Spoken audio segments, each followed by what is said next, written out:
The moment you got married, you went to South Africa for honeymoon. That the tester was coming. The tester arrived, the testing grounds, before you showed up. And threw the marriage into confusion.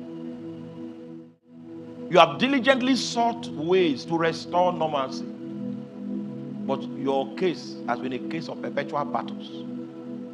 And the omission on your part was that you allowed the tester to arrive the testing grounds before you showed up.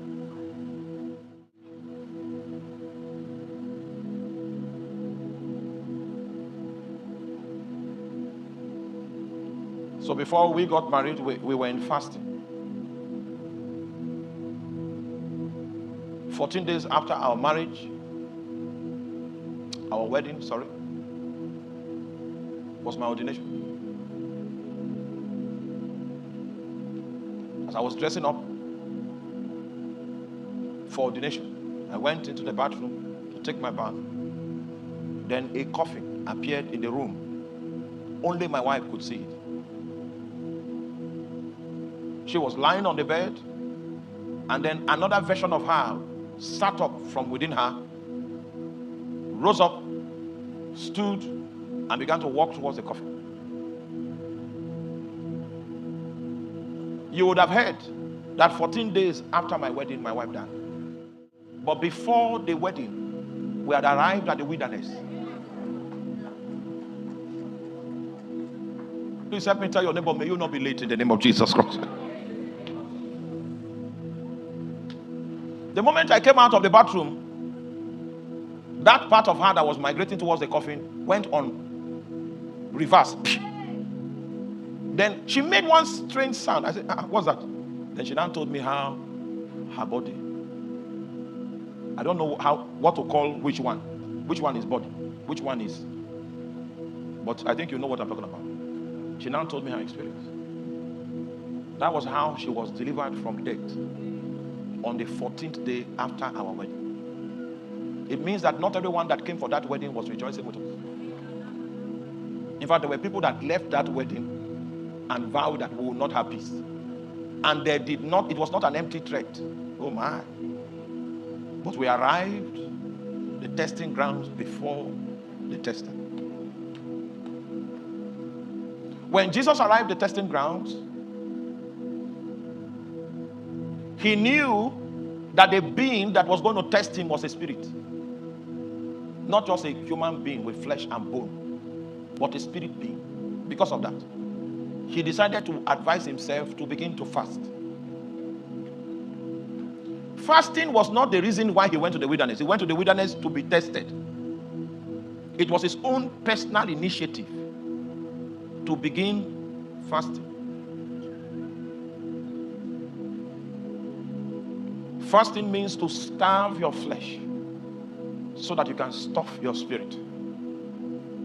You starve your flesh so that when you are under pressure, you will not respond from the flesh, but you will respond from the spirit that has been stuffed. If you know someone that talks a lot, insults a lot, abuses, put the person on 8 days of dry fasting. And on the evening of the 8th day, come and say, oh boy, how far now? You will not answer. The reason is because the flesh has been starved. So when you starve the flesh, what you are doing is that you are saying that you don't want the environment to influence you. The environment will lose the authority to influence you when the flesh is starved. Oh, you're not with me. When you now begin to pray, fasting and prayer, prayer is what empowers you to influence the environment. Fasting is what empowers you not to be influenced by the environment. So the first requirement is fasting and prayer. There are 3 more requirements. But I'm going to allow you to study those 3 so that we can do practical.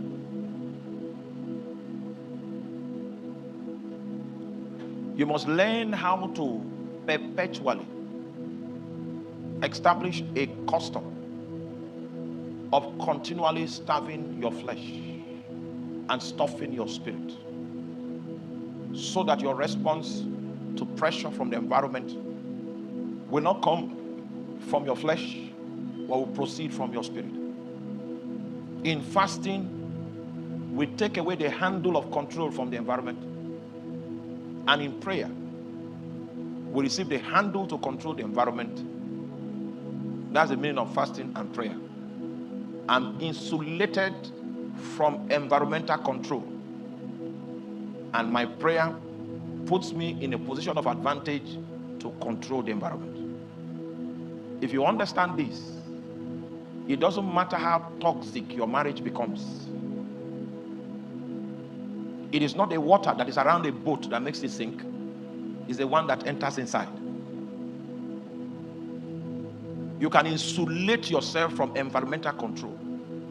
Somebody's toxic behavior, you can be immune to it and be rejoicing with joy under that circumstance until the person himself wonders, what manner of spirit does this one have? You become a marvel because you have learned how to tame the environment. I'm no longer open to the manipulation that the environment carries. I'm no longer open to the power of control that the environment wields, that circumstances wield. Because my flesh is starved. It doesn't matter how much you hit on me. The flesh doesn't have any energy in itself to respond. My response comes from one channel and one channel only. That was the lesson that Jesus taught us when he went to the wilderness. There are 3 other lessons that you need to learn that he exhibited at the time the tester eventually came. Thank you for watching. If this video has helped you, don't forget to comment, like, share, and subscribe. And also, turn your notification bell so that you get notified when we post our new videos.